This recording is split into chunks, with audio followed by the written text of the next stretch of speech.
iPhone'ingiz yoki iPad'ingiz iCloud'ga tushib qolgan bo'lsa, buni parollari esingizdan chiqib qolgan bo'lsa, men sizga zo'r programma aytaman. O'sha programma orqali telefoningizni yoki iPad'ingizni iCloud'dan chiqarib yubora olasiz. Uning uchun shu videoga like bosib, iPhone'chilarga jo'natib qo'ying. Videoni oxirigacha ko'ring. Uning uchun Telegram kanalidagi yoki opsiyadagi silkani ustiga bosamiz. Bosganimizdan keyin bizga mega saytiga yuboradi.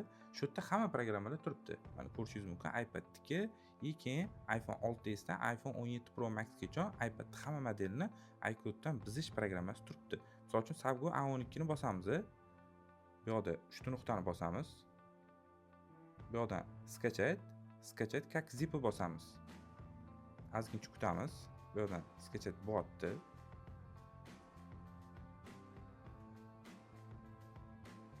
Skachat qilib bo'lgandan keyin bu yerda chiqib keladi. Papkani bosamiz. Bu yerda ko'rib turibsizki, mana hozir 2 marta skachat qilindi. Buni ustiga bosamiz. Ana endi buni ekranga olib o'tamiz. Hozir mana yana bitta turuvdi. Hammasini pastga tushiramiz.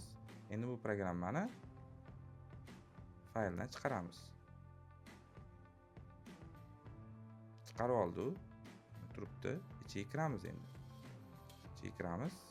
Sal pastroq tushirsak, Samgo значокidagi programma turibdi mana. Shuni ochamiz. Pastga tushirib qo'yamiz.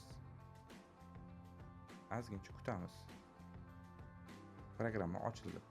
Ana endi iCloud'ga tushgan telefoningizni ulaysiz. Ulaganingizdan keyin bu yerda serenka bo'ladi. Serenkani ustiga bosib, bu yerda adminlarimizga yuborasiz serenkasini. Xizmat puli 60 ming so'm. Xo'p, ana endi serenkani jo'natganingizdan keyin bu yerda sizga to'liq instruksiya berishadi. Ya'ni qanaqa telefoningizning modeli, bu yerda versiyasi nechi. Agarda versiyasi to'g'ri kelmaydigan bo'lsa ham ochilmaydi. Shu uchun versiyasi bilan telefonning modelini to'liq rasmda ko'rsatilgandek, xuddi mana shu ekranda ko'rsatilgandek rasmga olib tashlashingiz shart. Bo'lmasa adminlarimiz javob bermaydi.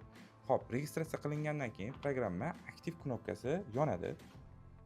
Xo'p, ozgincha kutamiz. Wi-Fi ga e'tibor bering, telefonimiz Wi-Fi ga ulangan bo'lishi shart. Xo'p, aktiv knopkasini bosamiz. Agarda siz сброс обновленияda telefon iCloud'ga yana tushib qolmasin desangiz, bu yerda mana blok auto erase turibdi. Shunga galchik qo'yib qo'yamiz. Ana endi telefonimiz ulanib turibdi. Aktiv knopkasini bosamiz. Bu yerda mana Wi-Fi ga ulanganmi deb aytibdi. OK bosamiz. Ozgincha kutamiz. Bu o'ng tarafda log joyi bo'ladi. Shu joydan agarda qanaqadir muammo bo'ladigan bo'lsa, adminlarimizga shuni o'zini rasmga olib tashlasangiz, sizga javob berishadi nimadan bo'layotganini. E'tiborli bo'ling, USB-ingiz yaxshi bo'lishi kerak, internetingiz yaxshi bo'lishi kerak, kompyuteringiz iloji boricha antiviruslarni o'chirib qo'ying. Qanaqadir fayllar, qanaqadir ошибкалар berib qoladigan bo'lsa ham qilmaydi. Boshqa kompyuteringizga uстановка qilib, agarda serenkangiz registratsiya bo'lgan bo'lsa, любой kompyuterga qo'yib turib, programmani ochib bemalol iCloud'ingizdan bizdirib olsangiz bo'ladi. Mana telefonimiz iCloud'dan ochildi. Shu joyga kelganimizdan keyin продолжить bosamiz, yana pastga bosamiz, Mana telefonimiz aktiv holatda. Kompyuter ko'rsatib turibdi mana. Telefonimiz aktivatsiya bo'lib ketdi. Xullas o'rtoqlar, telefoningizni ana endi iCloud'ingizdan bemalol chiqartirib olsangiz bo'ladi. Adminlarimizga yozsangiz batafsil yana javob berishadi. Uning uchun kompyuter kerak.